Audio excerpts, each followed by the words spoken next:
नमस्कार दोस्तों, मैं ऋषि अमोक क्लासेस में आपका स्वागत अभिनंदन करता हूं। दोस्तों, हम आपके लिए घटना चक्र पूर्वावलोकन की सीरीज लेकर आए हैं, जिसमें आपका पॉलिटी और ज्योग्राफी वाला सेगमेंट चल रहा है। दोस्तों, जो पॉलिटी में दोस्तों अब तक हम लोगों ने राज्य विधानमंडल तक देख लिया है, ठीक है। और ज्योग्राफी में दोस्तों अब तक आपका हम लोग लास्ट वीडियो में दर्रे तक देख चुके हैं। आज हमारा टॉपिक है हिमरेखा और हिमनद। दोस्तों, साथ ही अब कुछ सूचना आपको बता दूं, आवश्यक सूचना। हमारा एक चैनल है अमोघ क्लासेज। क्या नाम है? अमोघ क्लासेज। कहाँ का चैनल है? ये टेलीग्राम का है, ठीक है। अमोघ क्लासेज। अमोघ क्लासेज दोस्तों आप जाके, अगर आप किसी भी एग्जाम की तैयारी करते हो, चाहे पीसीएस हो, चाहे आरओ हो, चाहे किसी अदर स्टेट की पीसीएस तैयारी करते हो, या फिर आप एसएससी की तैयारी कर रहे हो, पेट की तैयारी कर रहे हो, किसकी भी तैयारी कर रहे हैं, वहाँ आप वन लाइनर के माध्यम से आपकी तैयारी को और बेहतर कराने के तरीके से वहाँ अच्छे फैक्ट और कंटेंट आपको उपलब्ध कराए जा रहे हैं। वहाँ आप जाके ज्वाइन कर सकते हैं। साथ ही दोस्तों, जितने भी वीडियो आपको पढ़ाए जाते हैं, सारे पीडीएफ आपको उसको मिल जाएगा। और दोस्तों, जो भी आपको मैटर आपको चाहिए उसका प्लेलिस्ट बन चुकी है, आप चैनल पे विजिट करके देख सकते हैं। निश्चित तौर से आपके लिए बहुत ही लाभदायक होगा। ठीक दोस्तों, शुरुआत करते हैं आज के सेशन से। आज का हमारा टॉपिक है क्या? हिमरेखा और हिमनद। हिमरेखा और हिमनद। हिमरेखा क्या मतलब होता है दोस्तों? अगर आप थोड़ा बहुत आप जानते होंगे क्या, कि जैसे जैसे हम स्पेस से मतलब कि ऊपर की तरफ जाने जाने लगते हैं, मान लीजिए हमारा सरफेस है, सरफेस से लगभग ऊपर की तरफ जाने लगते हैं, होता क्या है, लगभग 1 किलोमीटर पर आपके 6.5 डिग्री सेल्सियस तापमान में कमी हो जाती है। इस तापमान कमी होने का मतलब क्या है? जैसे जैसे मैंने एक स्थिति ऐसी आएगी, मान लीजिए वहां पर लगभग तापमान आपका 0 डिग्री होने लगेगा। जहां से 0 डिग्री तापमान होने लगता है दोस्तों, वहां आज जो वाटर होता है आपका, वाटर आपका जमे हुए रूप में, यानी बर्फ के रूप में होता है, आइस के रूप में होता है, ठीक है। और जिस स्थान से आपको बर्फ मिलना शुरू हो जाती है, वो पर्वतीय क्षेत्र होता है। उसी पर्वतीय क्षेत्र को जहाँ शुरुआत होता है, उसको हम हिमरेखा कहते हैं। हिमनद क्या होता है? ग्लेशियर के, ऐसे हिंदी में ग्लेशियर कहते हैं, इंग्लिश में ग्लेशियर कहते हैं। इसका मतलब ये है, ये बहुत बड़े मतलब आइस के क्यूब्स होते हैं या आइस के भंडार होता है, जहां से नदियां उद्गमित होती हैं। क्या होती हैं? उद्गम होती हैं। जितने भी हिमालय नदियां हैं, सब ग्लेशियर से निकलती हैं, ठीक है। चलते हैं आज के सेशन की शुरुआत करते हैं। क्या है, अगर हम थोड़ा सेशन शुरुआत करने से पहले कुछ आपको फिगर दिखा दें, इमेज दिखा दें। जैसे अगर हम बात करें भारत में जो हिमनद है, जैसे ये है आपके जम्मू कश्मीर, कुछ हिमनद हैं, कुछ हिमाचल की हिमनद हैं, कुछ आपके उत्तराखंड की हिमनद हैं, ठीक है। इधर कुछ आपके सिक्किम के हिमनद हैं। कौन कौन से इधर देखिएगा, इधर देखिए कि सब आप एक बार मैप मैं आपको डाल दूंगा, आप पूरा इसको मतलब देख सकते हैं, ठीक है। हल्का सा आप माइंड मैप बना लीजिए कि कहाँ कहाँ हमारा हिमनद है। ऐसा मत सोचिए कि दक्षिण भारत में, उत्तर भारत में, इधर भी ग्लेशियर नहीं पाए जाते हैं। ध्यान देना, दक्षिण भारत के जो पठार पर्वत हैं, यहाँ पे ग्लेशियर नहीं पाए जाते। उसका एक बड़ा रीजन ये है, विषुवत के पास का होना, विषुवत के पास होना, इसलिए यहाँ पे हिमनद नहीं पाया जाता। इसलिए एक चीज और जानते होंगे आप, बार बार आपसे प्रश्न पूछा गया है कि अगर हम हिमालय की बात करें, तो हिमालय में क्या है, तो पूर्वी उत्तर हिमालय में बर्फ की ऊंचाई जिस रेखा पे मिलती है, जबकि पश्चिमी हिमालय में उसकी ऊंचाई एकदम निश्चित मिलती है। इसका मतलब क्या है? इसका मतलब ये है, मान लीजिए पूर्वोत्तर पर हम पहाड़ी पर चढ़े, लगभग हमें लगभग 4000 मीटर पे मान लीजिए बर्फ मिलना शुरू हो जाती है। लेकिन अगर हम इधर चलें, जम्मू कश्मीर साइड पर पहाड़ चले, तो लगभग मान लीजिए 3500 मीटर पे हमें क्या मिलता है, बर्फ मिलना शुरू हो जाती है। इसका रीजन क्या है, इन सब के बारे में पढ़ना है, ठीक है। चलते हैं, देखिए क्या लिखा है सेगमेंट में आज। हिम निचली सीमा हिमरेखा कहती है, ठीक है। हिम मतलब हिम की निचली सीमा हिमरेखा कहती है। मैंने कहा ना, मान लीजिए ये पठार है, एक पर्वत है आपका, और इस पे जो हिम लगे हैं, बर्फ लगे हैं, कैसे, अरे यहाँ तक बर्फ लगा है, ये सब बर्फ से ढका हुआ है। तो इसकी जो निचली सीमा, इस रेखा को क्या कहा जाएगा? हिम रेखा कहा जाएगा। क्या कहा जाएगा? हिम रेखा। उम्मीद करते हैं आपको समझ में आएगा। आगे चलते हैं।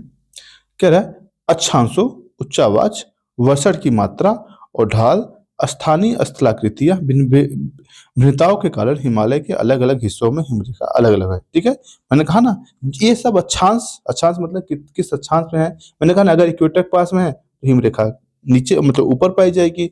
अगर आप और दूर है इक्वेटर से, तो क्या होगा, हिमरेखा आपकी नजदीक ही पाई जाएगी। उच्चावच और वर्षण, वर्षण की मतलब ये है वर्षा कितनी हो रही है वहां पर। इन सब के आधार पर क्या होता है, हिमरेखा निर्धारित होती है, ठीक है। कह रहा है, परंतु औसत हिमरेखा की ऊंचाई उत्तरी भाग में 5500 से 6000 मीटर पे होती है, जो महान हिमालय दक्षिणी भाग में 4500 से 6000 पर होती है। इसका क्या मतलब है? यानी अगर हम औसत ऊंचाई की बात करें, अगर हिमालय के उत्तरी भाग की बात करें, जो उत्तर की साइड में एकदम हिमालय है, वहां पर लगभग 5500 से 6000 मीटर पे उसका हिमरेखा की शुरुआत हो जाती है। लेकिन अगर हम दक्षिणी भाग की बात करें तो इस पे लगभग 4500 से 6000 मीटर तक इसी ऊंचाई पर पाई जाती है। इसी प्रकार पश्चिमी हिमालय की औसत जो रेखा है दोस्तों 5800 मीटर है, जबकि पूर्वी हिमालय कितना है? 4300 मीटर। इसका मतलब क्या है? अगर हम पश्चिमी हिमालय के जाएंगे, वहाँ हिमरेखा कितनी होती है? लगभग 5800 मीटर पे मिलती है, और पूर्वी हिमालय पे कितनी मिलती है आपकी? 4300 मीटर मिलती है। क्यों? और आगे कह रहा है काराकोरम। कारण क्या है इसका? हमने जस्ट बता दिया। इसका मतलब जो ऊंचाई है, सरफेस से आप ऊंचाई जब चलते हैं, प्लस उसका विषुवत के पास और दूर का होना है, विषुवत से पार और दूर का होना है, इसीलिए। ठीक है, आगे चलते हैं। काराकोरम और अरुणाचल प्रदेश के मध्य हिमालय के लगभग 40,000 वर्ग किलोमीटर हिमनदों का बर्फीले क्षेत्र से ढका हुआ है। अगर पूछा जाए कितना है, तो है लगभग 40,000 वर्ग किलोमीटर। ठीक है, आगे चलते हैं। हिमालय के प्रमुख हिमनद जैसे महान हिमालय और परा हिमालय, ट्रांस हिमालय के पर्वतों पर विद्यमान है। यानी जो हिमालय हिमनद है, कहाँ है? महान हिमालय, जिसे ग्रेट हिमालय कहते हैं, वहां पर स्थित है। काराकोरम, लद्दाख, जास्कर श्रेणियों में हिमनद पाए जाते हैं। कहाँ कहाँ? काराकोरम, लद्दाख और जास्कर श्रेणी में। ठीक है। लघु हिमालय, जिसे हम मिडिल हिमालय कहते हैं, यहाँ छोटे हिमानी पाए जाते हैं, जबकि पीर पंजाल, धौलाधर श्रेणियों में बड़ी हिमनद के अवशेष मिलते हैं। कहाँ कहाँ? पीर पंजाल और धौलाधर में। ठीक है, आगे चलते हैं। पीर पंजाल सबसे बड़ा हिमनद सोना पानी है। पीर पंजाल का पूछा जाए तो कहाँ की हिमनद है? यह पीर पंजाल का है। क्या नाम है उसका? सोना पानी। लाहौल स्पीति जो है चंद्रा घाटी, चंद्रा घाटी कहाँ है? हिमाचल प्रदेश में। ये चंद्रा घाटी में स्थित है। ठीक, आगे चलते हैं। अब कह रहा है, थोड़ा ये मैं थोड़ा पीछे कर दूं, एक सेकंड। ये आपके हिमाचल प्रदेश के कुछ, ये उत्तराखंड कुछ ग्लेशियर है, इसको देख सकते हैं। अभी हम इस सब पे चर्चा करते हैं। जैसे ये दिखा ना, ये मिलाम ग्लेशियर है यहाँ पर। ठीक है, मिलाम ग्लेशियर है। साथ ही आपका ये देखिए, मेला मिलाम है, मोयला है, कफनी है, ये सब क्या है? वहाँ के ग्लेशियर हैं सब। ठीक है, कफनी है, नकीम है, मेला है, फिर पानपिता है, पिंडारी है, गंगोत्री है जहाँ सब गंगा जी निकलती है, चाराबाड़ी है, खटिंगा है, यमुनोत्री है, बद्रीनाथ है, टकरानी है। ये सब क्या है? आपके ग्लेशियर के कुछ एग्जांपल्स हैं। ठीक है, आगे चलते हैं, देखिएगा। फिर कह रहा है काराकोरम महान हिमालय के बड़े आकार के हिमनद विद्यमान है। अगर पूछा जाए बड़े किधर हिमनद ज्यादा बड़े पाए जाते हैं, वो क्या होगा? काराकोरम और महान हिमालय। ठीक है। सियाचिन 76.64 में है। हिस्पर 61 किलोमीटर में है। बियाफो 60 किलोमीटर में है। बाल्टोरा 58 किलोमीटर में है।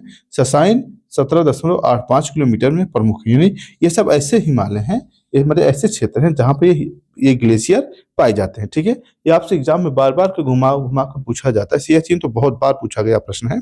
ठीक है, कह रहे चौराबाड़ी ग्लेशियर उत्तराखंड के रुद्रप्रयाग जिले में केदारनाथ मंदिर के उत्तर में अवस्थित है। ठीक है, कहाँ पर? केदारनाथ मंदिर जो है वहीं पर आपका चौराबाड़ी अवस्थित है। इस ग्लेशियर के दक्षिण के ढलान पर दूर मंदिर से 4 किलोमीटर दूर स्थित है। इसका मतलब इसी ग्लेशियर से दूर क्या है? आपका मंदिर स्थित है। इसलिए क्या होता है? वर्ष में कई बार ये बर्फ से ढक जाता है। ठीक है, ग्लेशियर पिघलने के कारण एक झील का निर्माण हो गया है, जिसे गांधी सरोवर के नाम से जाना जाता है। आपको पता है दोस्तों, जैसे होता क्या, मान लीजिए आइस है, आइस मान लीजिए ये चीज था, ये पिघल गया। अब यहाँ क्या पानी जो स्टोर होता है, इसे क्या कहते हैं? ग्लेशियर। अब होता क्या है, कभी कभी इसे इसी मतलब जो झील होता है या फिर जो बन जाते हैं, मतलब क्या कहते हैं उसको, जल जमाव संरचना हो जाती है। इसी के टूटने की वजह से क्या होता है? कभी कभी बाढ़ आ जाती है। अभी जो सिक्किम में बाढ़ आई थी, उसकी वजह यही थी। ठीक है, वहाँ कोई एक ग्लेशियर था, जिसकी वजह से वहाँ झील का निर्माण हुआ, तो उसने टूट गया था। ठीक है, आगे है मिलाम हिमनद उत्तराखंड के कुमायूं प्रक्षेत्र में अवस्थित है। मुख्य हिमनद इस हिमनद के शारदा नदी से उद्गमित होती है। यानी जो मिलाम हिमनद है, वहां से कौन सी नदी हो रही है? मिलाम नदी वहां से उद्भित हो रही है। ठीक है, आगे चल रहे हैं। कुछ नोट देना है। क्या नोट देना है? ग्लेशियर सियाचिन बड़ा या ससाइनी। ये कभी कभी ये विवादित प्रश्न रहा है कि कभी कभी सियाचिन को बड़ा माना जाता है या ससाइनी को। उत्तर प्रदेश लोक सेवा आयोग ने सियाचिन को भारत का स्रोत क्या है? भारत का भूगोल प्रोफेसर रामचंद्र तिवारी के अनुसार क्या माना है? सियाचिन को माना है, जबकि उच्च न्यायालय ने ससाइनी को सबसे बड़ा भूगोल माना, जो साविंदर सिंह ने लिखा है। खैर इस पे कभी कभी विवाद होता रहता है, उससे हमसे नहीं पढ़ना है। देखते हैं फिर क्या है। ग्लेशियर की माप हेतु पुस्तकों को कितना उत्तम स्रोत माना जा सकता है, जबकि इसकी लंबाई क्षेत्रफल को वास्तविक सर्वेक्षण आधारित स्रोत उपलब्ध हो। जैसे अब रिकॉर्ड क्या है, रिकॉर्ड जो है जियोलॉजिकल जो रिकॉर्ड है इसके बारे में देखा जाए, सियाचिन जो है आपका लगभग 45 मील पे है, ससाइनी जो है 11 मील पे। इससे हम अगर रिकॉर्ड का सर्वे देखा जाए, इस हिसाब से सियाचिन जो है आपका बड़ा है। ठीक है, जबकि बुक जो लिख रही है, बुक हो सकता है अपडेटेड ना हो, तो इसलिए वो आपको ओल्ड वर्ड चीजें दे रखती हैं। ठीक, ध्रुवों के अनुसार ध्रुवों का अतिरिक्त सबसे बड़ा ग्लेशियर जो है फेनचेनको ग्लेशियर है, जो पामीर क्षेत्र में स्थित है, जबकि सियाचिन दूसरा सबसे बड़ा ग्लेशियर, यानी ध्रुवों के बाद सबसे बड़ा जो ग्लेशियर है वो कौन है आपका, सियाचिन। ठीक है, इंटरनेट को उपलब्ध लगभग सभी स्रोतों के अनुसार ध्रुवों का अतिरिक्त सबसे बड़ा ग्लेशियर फेनचेनको तथा दूसरा सबसे बड़ा ग्लेशियर सियाचिन है। ठीक है, इस क्रम में ससाइनी का स्थान बहुत पीछे आ जाता है। आगे चलते हैं। अगर देखा जाए सियाचिन लगभग 76.64 और इतना वर्ग किलोमीटर पे है। ठीक है, वर्ग मीटर पे है, अगर मतलब इसकी लंबाई देखा जाए, और ससाइनी की लंबाई जो है 17.85 है, इसका क्षेत्रफल इतना है। ठीक है, अब यहाँ कुछ ग्लेशियर दिए गए हैं, आप देख सकते हैं, जैसे बियाफो ग्लेशियर है, जम्मू कश्मीर का मैप है दिखाया गया है, बियाफो ग्लेशियर है, और पनमाह ग्लेशियर है, केटू ग्लेशियर, बाल्टोरा ग्लेशियर, रेमो ग्लेशियर, चोंग ग्लेशियर है, सियाचिन ग्लेशियर जो बार बार आपसे चर्चा में रहा ये है। ठीक है, क्या है, रहकोइड ग्लेशियर है, त्रांगो ग्लेशियर, चांगो ग्लेशियर, हिस्पर ग्लेशियर है, और बटोरा ग्लेशियर है। ये सब बांदीपुरा ग्लेशियर, होकसार ग्लेशियर है, खा पानी ग्लेशियर, कुछ ऐसे ग्लेशियर जो आपको कभी कभी अगर आप यूपीएससी की एग्जाम देने जा रहे हैं, आपसे कभी इससे क्रम लगाने के लिए पूछ सकता है। ठीक है, इसके लिए तैयार रहिएगा। आगे चलते हैं। चलिए, क्या इसमें देखिए, अब कुछ इसमें ग्लेशियर बना रखा है इसने मैप ने, देख लीजिए जो जो ग्लेशियर है वो आपके लिए एग्जाम के लिए इंपॉर्टेंट है। ठीक है, वही मैप हालांकि हमने देख रखा है, फिर से एक बार देख लीजिए जो बुक ने छपा रखा है। क्या है इसमें, बाल्टोरा, सियाचिन, द्रुंगद्रुंग हिमानी, हिस्पर, बियाफो। ठीक है, इधर यमुनोत्री है, गंगोत्री है, मिलाम है, पिंडार है, कफनी है, और जम्मू ग्लेशियर। ठीक है, ऐसे कुछ ग्लेशियर हैं जो आपके अवस्थित हैं। आगे चलते हैं, यहाँ कुछ लिस्ट दे रखा है, ग्लेशियर के नाम दे रखा है, और कहाँ इनकी कितना है ये अवस्थिति दे रखा है। जैसे क्या है देखिएगा, भारत की प्रमुख हिमनद और उनकी स्थिति, सियाचिन कहाँ है, काराकोरम में है, कितना 76 दशमलव, इसकी लंबाई कितना 76.64। बियाफो कहाँ है, काराकोरम में है, लंबाई कितना 60 है। इस पर कहाँ है, काराकोरम में कितना है, 61 है इसकी लंबाई। बाल्टोरा भी कहाँ है, काराकोरम में है। चोंगलुंगमा कहाँ है, ये भी काराकोरम है। कुर्दुंगोजिन ये भी काराकोरम है। कभी कभी आपसे ये सुमिलित करने के लिए पूछा जाता है कि कौन कहाँ पर अवस्थित है। ठीक है, रिमो कश्मीर में है, पुनमाह कश्मीर में है, गंगोत्री उत्तराखंड में है, जेमू सिक्किम में है, ससाइनी काराकोरम में है, रूपल कश्मीर में है, और दयामीर कश्मीर में। एक चीज मत कंफ्यूज होइएगा, अब ये पहाड़ी क्षेत्र छोड़ ये मत सोचिएगा उत्तर प्रदेश में कोई ग्लेशियर होगा या बिहार में कोई ग्लेशियर होगा, ऐसा नहीं सोचना है। ठीक है, ग्लेशियर जो है आपके इसी पहाड़ी क्षेत्र में। ठीक है, आगे चलते हैं। अब हम देखते हैं इससे संबंधित जो प्रश्न है आपके एग्जाम बने हैं उसके बारे में।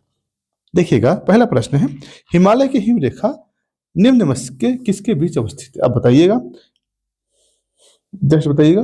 अभी जस्ट हम लोगों ने देखा था 4300 से 60,000 मीटर के बीच जो इसकी लंबाई औसत अवस्थित है। ठीक है, आगे चलते हैं, देख लीजिएगा। हिमालय की औसत जो हिम रेखा है इसकी ऊंचाई उत्तरी भाग में 5500 से 6000 मीटर पर महान हिमालय, और दक्षिणी भाग में 4500 से 6000 मीटर पर पाई जाती है। ठीक है, ये महान हिमालय की बात कर रहा है। ठीक है, सभी हिमालय के जो ग्रेट हिमालय है उसकी बात कर रहा है। ठीक है, आगे चलते हैं। सियाचिन हिमनद कहाँ स्थित है दोस्तों, ये नुब्रा घाटी। नुब्रा घाटी कहाँ है, लद्दाख। कहाँ पे है, वर्तमान में लद्दाख है, पहले कहाँ था ये आपका जम्मू कश्मीर, वहां पे स्थित है। ठीक है, कहाँ, सियाचिन ग्लेशियर अक्साई चीन के पश्चिमी गिलगिट के पूर्वी लेह उत्तर में नुब्रा घाटी उत्तर में स्थित है, नुब्रा घाटी के उत्तर में यह स्थित है। वर्तमान केंद्र शासित प्रदेश लद्दाख में है ये। निम्नलिखित में से कौन सा हिमनद सबसे बड़ा है।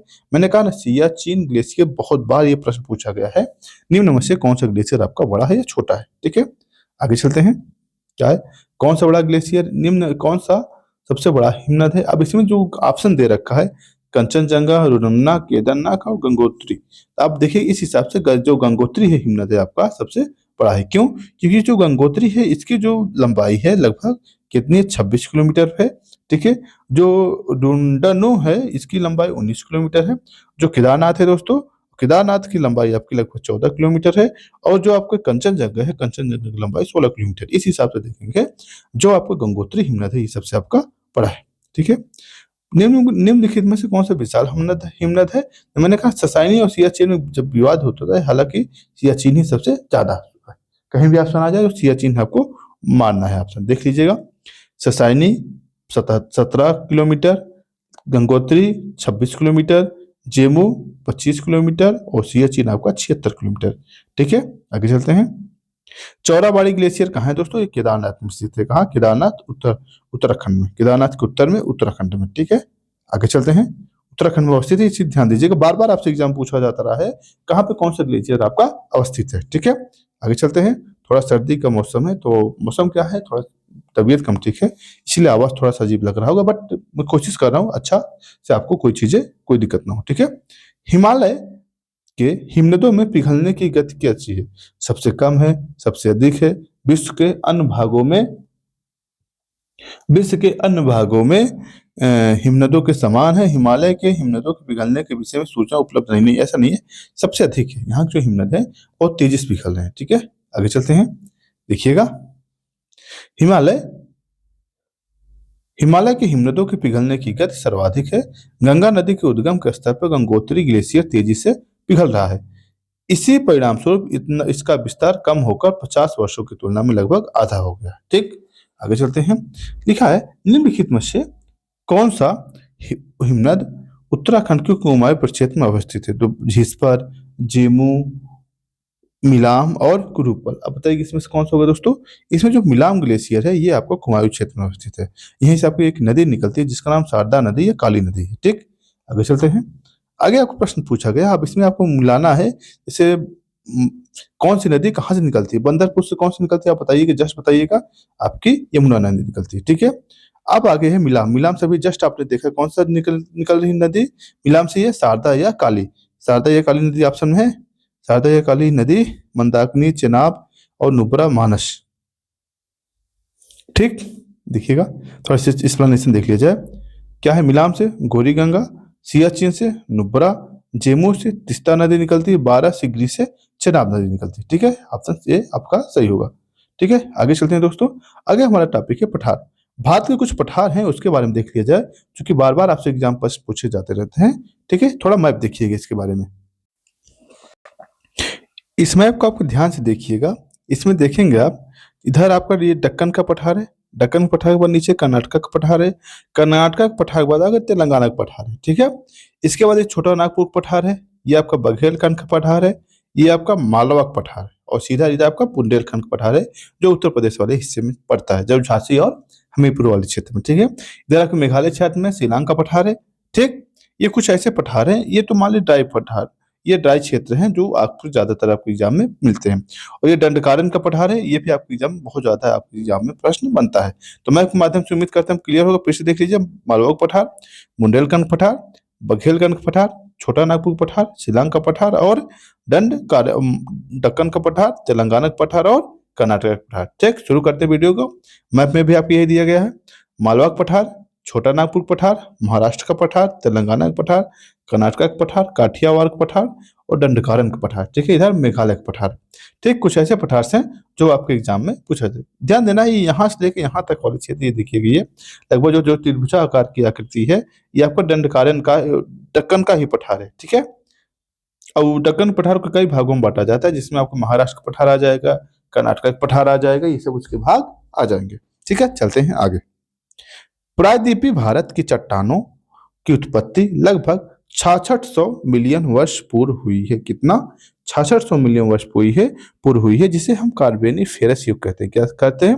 कार्बोनिफेरस। ठीक है, पहले यह गोंडवाना लैंड का एक भाग था। किसका भाग था? गोंडवाना लैंड भाग था। फिर हुआ क्या था? कार्बोनिफेरस युग में के दौरान दामोदर, सोन, महानदी और गोदावरी बेसिन में कोयले का निर्माण हुआ। कहाँ कहाँ हुआ? इसमें कब हुआ? अगर पूछा जाए किस युग में कोयले का निर्माण हुआ या गोंडवाना लैंड का निर्माण हुआ है, तो इसका क्या नाम? कार्बोनिफेरस। इसका हम ट्रिक बता दे रहे हैं थोड़ा सा। गोंडवाना मतलब कोयला, गोंडवाना मतलब कोयला, कोलम क्या होता है? कार्बन होता है। कार्बन क्या होता है? कोलम क्या होता है? कार्बन होता है। और कार्बोनिफेरस मतलब कार्बन, बस इतना ध्यान, कार्बोनिफेरस मतलब कार्बन, याद हो जाएगा आपको। ठीक है, आगे चलते हैं। जबकि क्रिटेशियस क्रिटेशियस युग में क्या हुआ था? दौरान अत्यधिक ज्वालामुखी उद्गार से दक्कन ट्रैप का निर्माण हुआ था। कब? क्रिटेशियस युग। तो बार बार आपसे पूछा गया प्रश्न है, आखिर दक्कन ट्रैप का निर्माण किस युग में हुआ? तो क्या होगा उसका आंसर? क्रिटेशियस युग में। क्या निर्माण हुआ है? ज्वालामुखी से। किसका? दक्कन ट्रैप का। दरअसल दोस्तों, ट्रैप का मतलब ही होता है क्या? जैसे ट्रैप, ट्रैप मतलब होता है दरार। इसी दरारी उद्भेदन जो ज्वालामुखी था, इसकी वजह से क्या हुआ? इस भाग में, मान लीजिए भाग का दक्षिण दक्षिण भारत का भाग है, इस भाग में क्या हुआ? पूरा जो अग्नेय चट्टाने हैं, इनका निर्माण हो रहा है। ठीक है, आगे चलते हैं। फिर कह रहा है, इसी काल में दक्कन के पठार पर बेसाल्ट निर्मित लावा शैलों का निर्माण हुआ। दक्कन ट्रैप का निर्माण क्रिटेशियस काल के अंतिम चरण में प्रारंभ हुआ। कब हुआ है? अगर पूछा जाए दक्कन ट्रैप का निर्माण कब हुआ है, क्रिटेशियस काल के अंतिम चरण में हुआ है। ठीक है, आगे चलते हैं। प्रायद्वीपीय पठार, चौड़ी, छिछली घाटियां, गोलाकार पहाड़ियां, इस पठार के मुख्य दो भाग हैं। कौन कौन सा है? देखिएगा, थोड़ा मैं इसके छोटा कर दूं। छोटा इसलिए क्योंकि जब बड़ा आवश्यकता होगी फिर से बड़ा कर लिया जाएगा। देखिएगा, थोड़ा इरेज करना भी जरूरी होता है ना, उस मैप पे लेता नहीं ये चीज। ठीक, कह रहा है कि जो आपका मध्य भूमि है, इसके दो भागों में बांटा जाता है। किसको? दक्कन ट्रैप को। कौन कौन से? एक है मध्य उच्च भूमि, दूसरा होता है दक्कन का पठार। नहीं, इसके दो भाग है। किसके? प्रायद्वीपीय भारत के। एक है मध्य उच्च भूमि है, और दूसरा क्या है? दक्कन का पठार है। कह रहा है नर्मदा के उत्तर में मालवा पठार है। मैंने जस्ट अभी हम लोगों मैप में देखा था, इधर मान लीजिए नर्मदा नदी है इधर से, यहाँ उत्तर में क्या है आपका? आपका क्या है? ये मालवा का पठार है। ठीक है, आगे कह रहा है,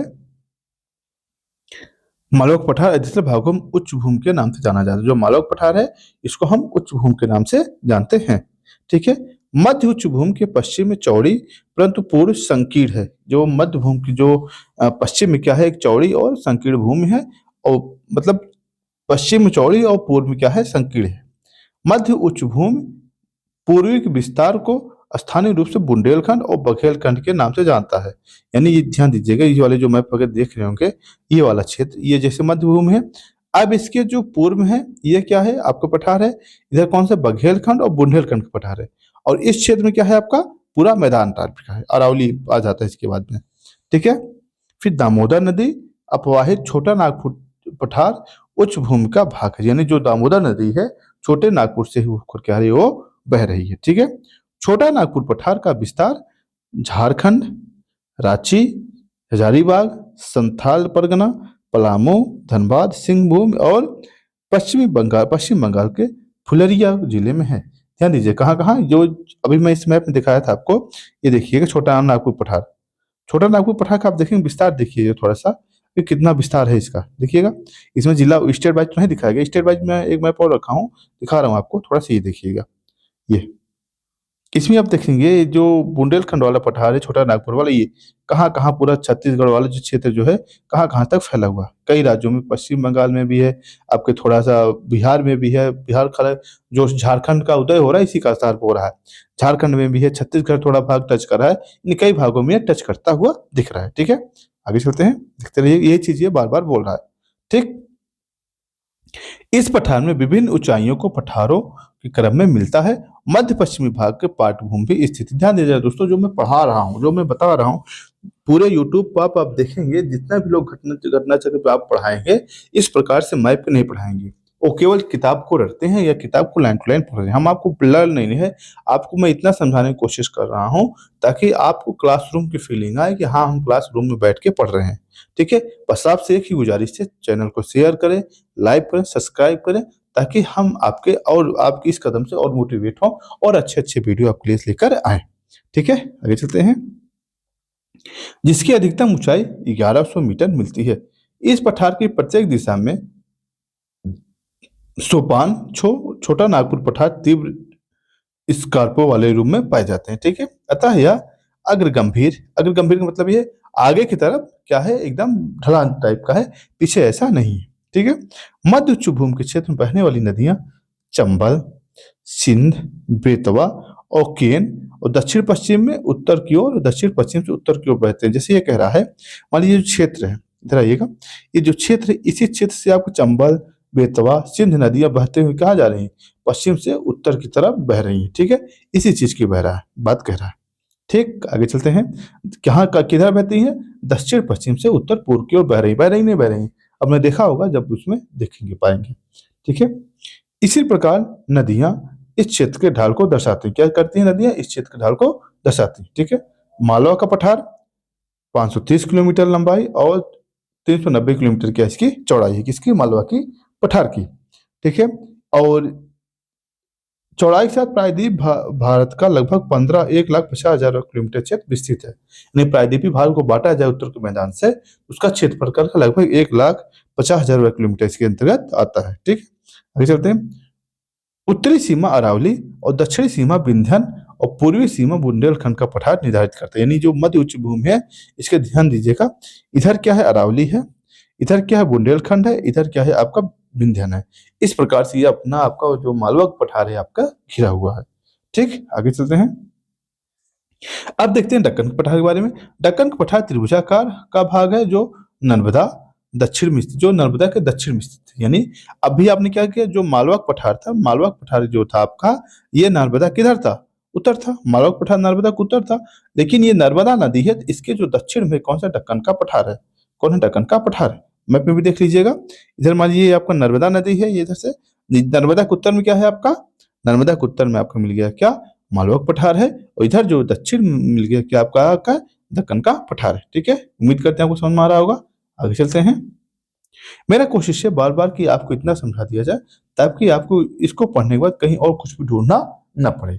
ठीक है, इसके उत्तर में चौड़े आधार पर सतपुड़ा श्रृंखला है। ठीक है, और जबकि जबकि महादेव, कैमूर, मैकाल पूर्वी विस्तार को प्रदर्शित करता है। आपने पढ़ा होगा, हम लोग जब वीडियो पढ़ रहे थे, आपको पढ़े होंगे, इससे पहले जो सतपुड़ा रेंज चल रही, सतपुड़ा है, बीच में नर्मदा बहती है, ये नर्मदा नदी हो गई।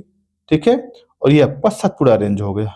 ठीक, और इधर देखिएगा, ये सतपुड़ा के बाद क्या? विंध्यन रेंज आता है। कौन सा? विंध्यन रेंज है, और विंध्यन रेंज और सतपुड़ा के बीच में नर्मदा नदी बहती है, और नर्मदा के जस्ट दक्षिण में कौन सी बहती? ताप्ती। कौन सी है? ताप्ती। ठीक है, इसी प्रकार से आप याद रखिएगा। ये कौन सा? सतपुड़ा है। कौन सा? सतपुड़ा है, ये आपका विंध्यन है। उम्मीद करते हैं आपको समझ में आएगा। चलते हैं आगे। दक्कन ट्रैप काली मृदा पाई जाती है। ध्यान दीजिए, जो दक्कन के ट्रैप है, दक्षिण को जो पठार है, वहाँ क्या पाई जाती है? ज्यादातर काली मृदा पाई जाती है। इसका निर्माण बेसाल्ट लावा के अपक्षय और प्रदंश के फलस्वरूप हुआ है। अरावली की पहाड़ियां प्रायद्वीपीय पठार के उत्तरी पश्चिम किनारे पर स्थित है। यानी जो अरावली की पहाड़ी आपने देखा कहाँ पर थी? इधर देखिए, मैप देख लिया जाए, ये आपकी अरावली की पहाड़ी है, इसी की बात कर रहा है। ठीक है, कहाँ शुरू होता है? गुजरात से लेकर, हम लोग देखे थे वीडियो में, देखिए आप देख लीजिए दोस्तों, जो वीडियो हमने पढ़ा ये भी मिस मत करिएगा, क्योंकि हर वीडियो सीक्वेंस में चल रहा है। अगर ये मिस करेंगे आप, दूसरे इंटरलिंक करने में मुश्किल होगा। अगर आप वीडियो आज नए देख रहे हैं, पुराने वीडियो जाकर जरूर देखें। ठीक है, और ये गुजरात के दिल्ली रिश्ता के पहुंच रहा है। ठीक है, गुजरात से दिल्ली रिश्ते तक पहुंच रहा है। ठीक है, आगे चलते हैं। खंडित अपर्दित पहाड़ियां हैं। प्रायद्वीपीय पठार का यह पूर्वी भाग उत्तर पूर्वी भाग में पाया जाता है ना? उत्तर और पूर्वी भाग में पाया जाता है। ठीक है, आगे चलते हैं। स्थानीय रूप से मेघालय का पठार कार्बी एलोंग पठार और उत्तर कचार पठार के नाम से भी जाना जाता है। मेघालय पठार का ये देखिए, इसके बाद इसे कार्बी एलोंग का पठार भी कहा जाता है। ठीक है, उम्मीद करते हैं आपको समझ में आ रहा होगा। आगे चलते हैं, देखिएगा कह रहा है, यह भ्रंश के कारण प्रायद्वीपीय भारत भाग से अलग हो जाता है, जिसे मालदा ग्रैप कहा जाता है। ध्यान देना है दोस्तों, ये जो मेघालय का पठार है, ये मेघालय पठार जो है प्रायद्वीपीय भारत का विस्तार है, प्रायद्वीप का ही भाग है। अगर प्रायद्वीप का ही भाग है तो इसके बीच में आप छोटा नागपुर और इसके बीच में गैप पाएंगे। इसी गैप को कहा जाता है मालदा गैप। क्या कहता है? मालदा गैप या मालदा भ्रंश। ठीक है, दोनों नाम लिखा जाता है, कुछ भी कह सकते हैं दोनों के लिए। देखिए, इधर भी देखिएगा, ये देखिए, इसके बीच में जो गैप है, जैसे कि क्या कहा जाता है? मालदा गैप। क्या कहा जाता है? मालदा गैप। ठीक है, उम्मीद करते हैं आपको समझ में आएगा। आगे चलते हैं, क्या है देखिएगा। मालदा गैप पश्चिम बंगाल, मेघालय और कार्बी एलोंग पठार छोटा नागपुर से अलग करती है। मेघालय पठार 3 महत्वपूर्ण पहाड़ियां गारो, खासी, जयंती। लास्ट वीडियो हम लोगों ने देखा था सीक्वेंस में गारो, गारो है, ये खासी है, जयंती होता है, बरेली की पहाड़ियां आपकी आ जाती हैं। ठीक है, भुवन की पहाड़ियां, मीजो हिल्स, ये सब क्या है, इसके भाग है। कह रहा है दंडकारण्य क्षेत्र उड़ीसा, छत्तीसगढ़, आंध्र प्रदेश, ये सब क्या है, इसके विस्तृत हुए क्षेत्र हैं। ठीक, आगे चलते हैं। आगे दोस्तों, अब आगे कुछ प्रश्न है। आपसे पूछा है कि दक्कन का पठार का बेसाल्ट निर्मित लावा शैलों का निर्माण कब हुआ। अभी जस्ट हम लोगों ने देखा था, क्या देखा था, क्रिटेशियस युग में। किसमें हुआ, क्रिटेशियस युग में। और जो गोंडवाना लैंड था, गोंडवाना लैंड का निर्माण कब हो रहा है, गोंडवाना का कार्बेनिफोरस। ठीक है, गोंडवाना का। ठीक, आगे चलते हैं, देखिएगा, देख लीजिए। कार्बेनिफेरस युग के दौरान दामोदर, सोन और महानदियों और गोदावरी बेसिन के कोयले का निर्माण हो रहा है। मैंने कहा कोयले का निर्माण हो गोंडवाना लैंड के। देखिए क्रिटेशियस युग में क्या हो रहा है, आपका अत्यधिक ज्वालामुखी उद्गार के कारण दक्कन ट्रैप का निर्माण हो रहा है। इसी काल में क्या हुआ था, बेसाल्ट निर्मित लावा शैलों का निर्माण हुआ था। मेघालय का पठार भाग है, किसका भाग है दोस्तों, यह प्रायद्वीपीय भारत का भाग है। और जो गैप होता है, जो गैप है दोनों के बीच में, क्या कहा जाता है, मालदा गैप। क्या कहा जाता है, मालदा गैप। अब जस्ट वीडियो के ऊपर देखें। कह रहा भारत के अतिरिक्त प्रायद्वीपीय पर्वत निर्मित है, कहाँ कहाँ स्थित है, आप देखिएगा। एयो महाकल, पैलियोजोइक, मेसोजोइक और सीनोजोइक। अब बताइएगा किसमें निर्मित है ये। इसका जो है दोस्तों सीनोजोइक में। कब है, सोनियोजोइक में। ठीक, क्या है, हिमालय भारत के अतिरिक्त प्रायद्वीपीय पर्वत सिंधु और गंगा मैदान निर्मित सीनोजोइक महाकाल में हुआ था। ठीक है, छोटा नागपुर पठार सर्वाधिक घना व बसा जिला धनबाद क्यों है। क्योंकि दोस्तों यहाँ जो क्षेत्र है, यह बहुत ही ज्यादा कोयला, लोहा और अभ्रक जैसे तांबों की ताद पाए जाते हैं। इस वजह से क्या, चूंकि नेचुरल रिसोर्सेज ज्यादा है, लोगों को डिपेंडेंट इसमें ज्यादा है, रोजगार वगैरह ज्यादा है, इसलिए लोग यहाँ पर अधिक पाए जाते हैं। ठीक है, आगे चलते हैं, देख लीजिएगा, एक्सप्लेनेशन देख लीजिएगा। धनबाद कोयला खनन औद्योगिक संस्थान के लिए जाना जाता है। धनबाद लाल मिट्टी व्यापक क्षेत्र पाई जाती है। ठीक है, आगे कह रहा है कृषि के उपयोग नहीं है, लेकिन कोयला, लोहे, अभ्रक जैसे आदि उत्पादों का यहाँ पर जनसंख्या का संकेंद्रण हो नहीं हो पा रहा है। ठीक है, आगे चलते हैं। छोटा नागपुर पठार क्या है, छोटा नागपुर पठार एक अग्र गंभीर है। कैसा, अग्र गंभीर है, क्या है ये, एक अग्र गंभीर। अग्र गंभीर क्या मतलब है दोस्तों, एक ऐसे पठार होते हैं जिनकी ऊंचाइयां क्या है, एक क्रम में मिलता है। क्या मतलब, ऊंचाई के पठारों क्रम मिलता है। और आगे चलिएगा, एक्सप्लेनेशन देख लीजिएगा इसका। कह रहा है छोटा नागपुर पठार विभिन्न ऊंचाइयों के पठारों के क्रम में मिलता है, यानी अलग अलग ऊंचाई है यहाँ पर। और पश्चिम भाग में पाट में पूर्वी स्थित है, जबकि अधिकतम ऊंचाई इसकी 1100 मीटर है। और इस पठार की प्रत्येक दिशा में सोपान मिलते हैं। पठार की ढाल तीव्र स्कर्पों के रूप में पाया जाता है, यानी एक, बस इतना ध्यान दीजिए कि ढलान अधिक तेजी से है और एक निश्चित ऊंचाई हर जगह नहीं है कि बस ऐसे पठार है तो पठार है, नहीं, ऊंचा खाला करके क्षेत्र। ठीक, आगे चलते हैं। आगे आपको प्रश्न दे रखा है, एक मैप दे रखा है, आपको ये बताना है कौन सा इसमें ऑप्शन सही है। ठीक, अब है यहाँ ये ए बी सी और डी दे रखा है। ए क्या है, जिप्ट घाटी है। बी क्या है, छत्तीसगढ़ का मैदान है। और सी क्या है आपका वर्षा छाया क्षेत्र है। और डी क्या है आपका छोटा नागपुर पठार। नहीं दोस्तों, ये नहीं है आपका। ठीक है, पहला ऑप्शन गलत है। दूसरा ऑप्शन क्या है, छत्तीसगढ़ का मैदान। ए नहीं, ये छत्तीसगढ़ का मैदान, ये आपको गंगा, ये नर्मदा का रिफ्ट घाटी, नर्मदा और इसका ना ताप्ती, ताप्ती की रिफ्ट घाटी है, नर्मदा और ताप्ती जहाँ का। ठीक है, यस, नर्मदा और ताप्ती की रिफ्ट घाटी है। दूसरा छत्तीसगढ़ का मैदान है। तीसरा छोटा नागपुर का पठार है। और चौथा क्या है, वृक्ष छाया क्षेत्र है। कौन सा, ये ऑप्शन आपका सी आपका क्या हो जाएगा, सही हो जाएगा। ठीक है, आगे चलते हैं, देख लीजिएगा। ए नर्मदा क्षेत्र है, बी छत्तीसगढ़ का मैदान है, छोटा नागपुर पठार है सी, और डी क्या है, पश्चिमी घाट के पूर्वी वृक्ष छाया क्षेत्र है।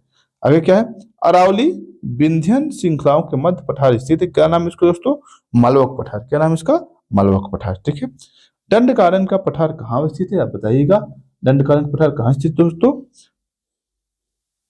छत्तीसगढ़ में है ना। अभी हम लोग जस्ट मैप में देखे थे छत्तीसगढ़ में। कहाँ पे, छत्तीसगढ़ में। देख लीजिए एक बार फिर मैप देख लीजिए, दंडकारण्य पठार। थोड़ा सा मैप बड़ा कर देता हूं मैं, देखिए ये छोटा नागपुर, इधर नीचे क्या है, छत्तीसगढ़ पठार है। इसी क्या है आपका, छत्तीसगढ़ पठार में क्या है, दंडकारण्य का पठार अवस्थित है। आगे चलिएगा, क्या रहा है, दंडकारण्य पठार उड़ीसा, छत्तीसगढ़, तेलंगाना, महाराष्ट्र और आंध्र प्रदेश में फैला हुआ है। ठीक है, दंडकारण्य पठार कहाँ है दोस्तों? छत्तीसगढ़ में फैला हुआ है और आंध्र प्रदेश में फैला हुआ है और तेलंगाना में भी फैला हुआ है। ठीक, आगे चलते हैं। दंडकारण्य पठार स्थित है, कहाँ स्थित है बताइए? उत्तर में, पूर्वी, मध्य में, पश्चिमी में, इधर स्थित है। ये दोस्तों जो स्थित है आपका मध्यवर्ती क्षेत्र में। कहाँ है? मध्यवर्ती क्षेत्र में। ठीक, आगे चलते हैं। आगे है आपका बिहार के निम्नलिखित निम्न हिस्सों में से कौन सा हिस्सा भूतात्विक दृष्टिकोण से अपेक्षा पुराना है? रोहतास है, ठीक है, रोहतास है आपका, उत्तर पश्चिमी पहाड़ियां हैं, खड़गपुर पहाड़ियां हैं, उत्तर गंगा का मैदान है। गंगा का मैदान दोस्तों ध्यान देना है, गंगा का मैदान सबसे नवीन है। गंगा का मैदान जहाँ है उसको आपने कभी भी टिक नहीं करना है, क्योंकि सभी पहाड़ों का जब निर्माण हो गया था, हिमालय का निर्माण हुआ था, उसके बाद गंगा के मैदान का निर्माण हो रहा है। तो क्या होगा इसका? ये आपका हो जाएगा खड़गपुर की पहाड़ियां। जो खड़गपुर पहाड़ियां हैं दोस्तों, ये आपका धारवाड़ क्रम की चट्टानों के अंतर्गत आता है। ठीक है, क्या है? खड़गपुर पहाड़ियां धारवाड़ क्रम की चट्टानों के अंतर्गत, जबकि रोहतास जो है विंध्यन क्रम की चट्टानों के अंतर्गत आता है। तो अगर क्रम देखा जाए, सबसे पहले कौन सा किस साल का निर्माण हो रहा है? सबसे पहले प्री कैम्बियन, जिसे हम अग्नेय कहते हैं। क्या कहते हैं? अग्नेय होता है। अग्नेय के बाद धारवाड़, धारवाड़ धारवाड़ के बाद क्या होता है आपका? कुड़प्पा, कुड़प्पा कुड़प्पा के बाद क्या होता है आपका? विंध्यन, विंध्यन के बाद आता है गोंडवाना। ठीक है, इस प्रकार कुछ क्रम दिए गए हैं। ठीक है, आगे चलते हैं। ठीक है, निम्नलिखित में से कौन सा मेघालय का अंश नहीं है? गारो, खासी, जयंती या भुवन? भुवन की पहाड़ियां नहीं है दोस्तों, बाकी गारो, खासी, जयंती तीनों क्या है? मेघालय के पठार के ही भाग हैं। ठीक है, आगे चलते हैं। आगे दोस्तों आपका टॉपिक शुरू होता है जो तटीय क्षेत्र होते हैं इसके बारे में। जो भारत के तटीय क्षेत्र है उसके बारे में, जो तट रेखा कितने हैं आपने देखा होगा, ये इधर पश्चिमी तट, इधर ही पूर्वी तट। ठीक है, इसके बारे में देखते हैं। आगे हमें देखना है दोस्तों, जैसे मान चलिए ये अगर आपने भारत मैप देख रहे हैं तो भारत में अभी क्या देखना, क्या है? जस्ट ऊपर लगा है, इसे देख लीजिए, मैप देखिएगा भारत के, तब समझ में आएगा क्या है। जैसे मान लीजिए ये वाला क्षेत्र, दक्षिण भारत क्षेत्र आएंगे। अब दक्षिण भारत क्षेत्र जब आप देख रहे हैं उसमें देखेंगे ये नीचे वाला क्षेत्र, जो इस वाला क्षेत्र, यहाँ कुछ तटीय क्षेत्र पाए जाते हैं। यहाँ मान लीजिए आपका पश्चिमी घाट हो गया, पूर्वी पश्चिमी घाट, ये पूर्वी घाट हो गया। अब यहाँ तट है, ये तट रेखा है। अब तट रेखा की बात करना है। इसके बाद अगले वीडियो में हम देखेंगे कि जो तटीय मैदान है इसके बारे में देखेंगे। ठीक है, आज भी देखते हैं, चलते हैं कौन तट रेखा। क्या है तट रेखा? उम्मीद करते हैं तट रेखा समझ में आएगा क्या है। अब कई बार आपसे एग्जाम पूछा जाता है कौन सी तट रेखा कहाँ पर है और किसकी लंबाई सबसे अधिक है, किसकी लंबाई सबसे कम है। भारत 3 ओरों से समुद्र से घिरा हुआ है, नो डाउट, ये बात तो सही है। कौन सा सागर है? एक तरफ आपका अरब सागर है, दूसरी तरफ बंगाल खाड़ी है। भारत के तट रेखा की लंबाई 7516 किलोमीटर है। हालांकि अब इसकी लंबाई कुछ बढ़ने की बात की जा रही है, बट इतना ध्यान दीजिएगा, अभी जो बुक में लिखा गया स्टैंडर्ड बुकों में, ये 7516 है। और भारत की तट के पूर्व में बंगाल खाड़ी और दक्षिण में हिंद महासागर और पश्चिम में अरब सागर अवस्थित। ठीक है, बार बार आपसे पूछा गया प्रश्न है, यह है बंगाल खाड़ी। क्या है? ये है बंगाल, सॉरी माफ करिएगा, उल्टा लिख रहा हूं। ये है अरब सागर, क्या अरब सागर, ये है बंगाल की खाड़ी। ठीक है, और ये क्या है आपका? हिंद महासागर। ठीक है, इसकी बात कर रहा है। क्या है? अब देखना है, क्योंकि कभी कभी लंबाई आपसे एग्जाम पूछा जाए, अक्सर पूछा जाए, कभी कभी क्या, अक्सर आप कोई भी एग्जाम देने जा रहे हैं वहां पे आपसे लंबाइयों का क्रम पूछ लिया जाता है। लंबाई आपको ध्यान देना चाहिए। गुजरात 1214 किलोमीटर है, उसके बाद महाराष्ट्र है, उसके बाद गोवा है। खैर, अगर लंबाई के क्रम में देखा जाए, सबसे ज्यादा जो लंबाई है आपकी कितनी है आपकी? अगर तट रेखा में देखा जाए, इधर देखिए अंडमान निकोबार 1916 किलोमीटर है, और उसके बाद क्रम देखेंगे तमिलनाडु 906 किलोमीटर है, आंध्रा 973 किलोमीटर है। अगर भूमि की बात किया जाए, राज्य की बात, कभी कभी राज्य और केंद्र शासित प्रदेश दो हिसाब से प्रश्न बनते हैं। अगर राज्य के हिसाब से देखा जाए तो पहले नंबर पे गुजरात आता है, दूसरे नंबर पे तमिलनाडु आता है, और तीसरे नंबर पर आपका, सॉरी, दूसरे नंबर पर आंध्रा आता है, तीसरे नंबर पर आपका तमिलनाडु आता है। लेकिन अगर कभी राज्य और केंद्र शासित प्रदेश दोनों दे दे, तब आपके लिए ये ऑप्शन आपके लिए सही होगा। ठीक है, देखिएगा 26 जनवरी 2020 से दमन और दीप दादर नगर हवेली विलय कर एक केंद्र शासित प्रदेश, क्या दादर नगर हवेली एवं दमन दीप कर दिया गया। भारत की मुख्य भूमि से कुल सट्टे 5422 किलोमीटर है। मतलब मुख्य भूमि से बात करें, जो मेन लैंड है, जो इंडिया दिख रहा है, कितना है? 5422 किलोमीटर है। अगर मुख्य भूमि से दूर तट पर लंबाई कितना? 2094 किलोमीटर है। ठीक है, भारत के राज्यों में गुजरात राज्य की तट की रेखा सर्वाधिक है किसकी? गुजरात। जबकि सबसे छोटी किसकी? गोवा। बार बार आपसे पूछा गया सबसे लंबी, ध्यान दीजिए सबसे लंबी किसकी है? सबसे लंबी है दोस्तों आपकी किसकी? गुजरात की। किसकी है? गुजरात की। ठीक। और सबसे छोटी किसकी है? सबसे छोटी क्या है? गोवा की। किसकी है? गोवा की। आपसे बार बार ये एग्जाम पूछे गए प्रश्न है, ठीक है, ये देखा गया क्रम है, अब देख लीजिएगा आगे क्या है। अंतः स्थल से सागर की ओर निकलने पर मिलने वाली सीधी रेखा को आधार रेखा कहते हैं। यानी जहां पे हम मान लिए आपका ये है, इधर नीचे वाले मैप में इधर देखा गया। अब ये जो क्षेत्र जैसे आप ये भूमि में रहे, अब भूमि से जैसे ही आप आए भूमि भाग पर, इसे क्या कहा जाए? आधार रेखा कहा जाए। इसे क्या कहा जाए? आधार रेखा कहा जाएगा। फिर जो इस लाइन से जो है आपका अंदर वाले क्षेत्र में जो जल होता है, इसे आंतरिक जल कहा जाता है। और इस रेखा से और इसके बीच में जो क्षेत्र बीच में जो क्षेत्रीय सागर व समीपस्थ मंडल, उसके बाद अनन्य क्षेत्र, ये इस प्रकार के आपकी भूमि में बटा होता है। ठीक है, जैसे कह रहा है क्षेत्र सागर होता है जिसे प्रादेशिक जल भी कहा जाता है। ठीक है, इसके अंतर्गत जो जल आते हैं, जैसे मैंने कहा ना, जो आधार रेखा होती है, आधार रेखा जो आपकी जल होता है, इसे क्या कहते हैं? आंतरिक जल भी कहा जाता है। ठीक है, फिर कह रहा है क्षेत्रीय सागर की दूरी आधार रेखा से सागर की ओर करीब 12 मील पर होती है। ध्यान देना है, जैसे मान लीजिए आधार रेखा है, इस आधार रेखा से इसकी जो दूरी है कितनी है? 12 किलोमीटर। कितनी है? 12 किलोमीटर। फिर कह रहा है फिर के आधार रेखा से जो समीपस्थ मंडल होता है उसकी दूरी कितनी होती है? 24 किलोमीटर। यानी इसकी यहाँ से लेकर यहाँ तक की दूरी कितनी होगी आपको? 24 किलोमीटर। कितनी होगी? 24 किलोमीटर है। ये बार बार आपसे एग्जाम पूछा जाता है। और उसके बाद कह रहा है इसमें किसका फायदा है कि इस क्षेत्र में भारत को सीमा शुल्क वसूलने और वित्तीय अधिकार होते हैं। यानी इस क्षेत्र में अगर रहेगा वो क्या कर सकता है अपना, अगर आपको किसी भी देश की जहाज जा रही है, किसी नौकायन जा रही है, उसे अगर भैया चुंगी दीजिए कैसे जा रहे हैं आप, ठीक, इस प्रकार के। किसी भी देश के अनन्य क्षेत्र जो होता है आधार रेखा से 200 मील पे होता है। यानी ये आपकी बेस लाइन है, बेस लाइन से यहाँ तक जो क्षेत्र हो कितना दूरी होगी? करीब 200 माइल्स तक की क्या होता है? आप किसी भी देश की क्या होती है? अनन्य इकोनॉमिक क्षेत्र होता है। ठीक है, और भारत और उसको क्या मिलेगा? इसमें अनुसंधान करने में, रिसर्च करने में क्या होती है? किसी देश को छूट मिलती है। अष्टली भाग आधार रेखा के मध्य जो सागरी जल होता है आंतरिक वाटर कहते हैं। यानी जो अष्टली भाग होता है उसके बीच में जैसे स्थल वाला भाग है, उसके बीच जो जल है इसे क्या कहते हैं? हम आंतरिक जल कहते हैं। ठीक है, अब आगे आ गया दोस्तों आपसे प्रश्न। और प्रश्न के बारे में दिया गया आपसे कौन कौन से प्रश्न बने एग्जाम, इसको देखते हैं। क्या निम्नलिखित में से किस तट में भारत की औसत तल मापा जाता है? दोस्तों ये चेन्नई वाला जो तट है वहां से आपके औसत ऊंचाई और औसत तट की रेखा मापी जाती है दूरी। ठीक है, भारत की प्रादेशिक जल कितना है दोस्तों? अभी जस्ट हमने चर्चा किया प्रादेशिक जल कितना है? 12, सॉरी ऑप्शन गलत है, 12 मील पे। ठीक है, कितने मील पे है? और 12 मील पे। अच्छा, 24 मील पे क्या होता है? 24 मील पे होता है समीपस्थ। क्या होता है? समीपस्थ। ठीक है, समीपस्थ जो दूरी होता है, मंडल होता है जिसे कहते हैं, वो कितने पे होता है? 24 में होता है। अच्छा, अनन्य इकोनॉमिक क्षेत्र कितना हो? 200 मील पे। कितना होता है? अनन्य इकोनॉमिक जोन जो होता है कितने होता है? 200 पे होता है। ठीक है, आगे चलते हैं। भारत की तट रेखा कुल लंबाई कितना? 7500 होता है। कितना? 7500। ठीक, आगे चलते हैं। तट रेखा कितना है दोस्तों? आप देखिए कि इसमें दो प्रकार के प्रश्न बन सकते हैं। अगर मुख्य भूमि की बात करेंगे, इस प्रकार के प्रश्न थोड़ा विवादित हो जाते हैं। अगर मुख्य भूमि की बात करेंगे तो कुछ और होगा, वरना 7500 होगा। ठीक है, बार बार आपसे एग्जाम पूछा तो कंफ्यूज कराने की कोशिश करता है।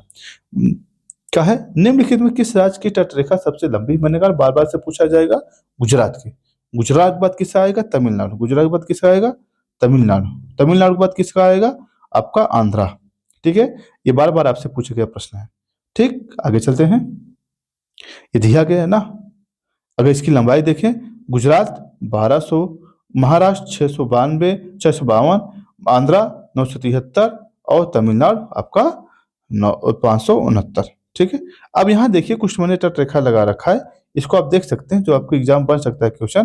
खैर अभी नहीं, इसके नेक्स्ट वाली वीडियो में जब हम तट रेखा देखेंगे वहां आप इसका महत्वपूर्ण बन क्यों? क्योंकि इधर कोंकण तट है, फिर यहाँ पे कोंकण तट है, यहाँ कन्ना तट होता है, मालाबार तट होता है, फिर कोरमंडल तट है, उत्कल सरकार है, उत्तरी सरकार है। ऐसे कुछ तट रेखाएँ होती हैं, जो आपसे बार-बार एग्ज़ाम प्रश्न पूछा जाता है और प्रश्न बनता है यहाँ से कहाँ पे कोरमंडल तट पाया जाता है, कहाँ मालाबार तट पाया जाता है, कहाँ कोंकण तट पाया जाता है, किस तट की क्या विशेषता होती है, ऐसे एग्ज़ाम में प्रश्न बनते रहते हैं, ठीक है? इसलिए आपको इस लेवल की तैयारी कराने के लिए मैंने बहुत ज़्यादा मेहनत किया है, आप भी इसका लाभ उठाइए, ठीक है? अगला प्रश्न है आपका, भारत के किस राज्य की समुद्री तट सबसे लंबी है दोस्तों? अभी जस्ट पूछा, गुजरात का। किसका है? गुजरात का, ठीक है?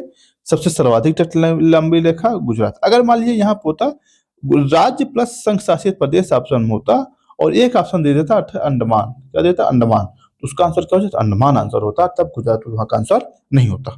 ठीक है, आगे चलते हैं। भारत में कितने राज्य जो है तट से सटे हुए हैं? 9। कितने हैं? 9। गिन लिया जाए, क्योंकि जरूरी है, ऐसे प्रश्न आपके लिए बहुत जरूरी होता है, क्योंकि आप कंफ्यूज हो सकते हैं कि 9 है कि नहीं, तो एग्जाम हॉल बैठे गिन नहीं सकते, गिने गिने कितना है, नहीं, आप ऐसा नहीं कर सकते, ठीक है? आपके लिए जानना होगा, ठीक है? उसमें जब आप देखेंगे, आपको ये मिलेगा कि कौन-कौन सी तट रेखा है, कहाँ-कहाँ मिल रही है, ठीक? जैसे इसमें देखिए मैप में दिखा गया, पहला गुजरात, दूसरा महाराष्ट्र, तीसरा कर्नाटका, चौथा गोवा, पाँचवां केरल, छठवां तमिलनाडु, सातवां आंध्रा और आठवां क्या है आपका? आठवां सातवां आंध्रा, आठवां उड़ीसा और नौवां आपका पश्चिम बंगाल। ठीक है, इस प्रकार के आपके क्रम मिलते हैं। ठीक, आगे चलते हैं, देखिएगा इधर आ जाइए। सर्वाधिक तटीय अपरदन कहाँ होता है दोस्तों? ये होता है लहरों से। किससे होता है? लहरों से होता है। ठीक है, ज्वार भाटा से नहीं बल्कि लहरों से होता है।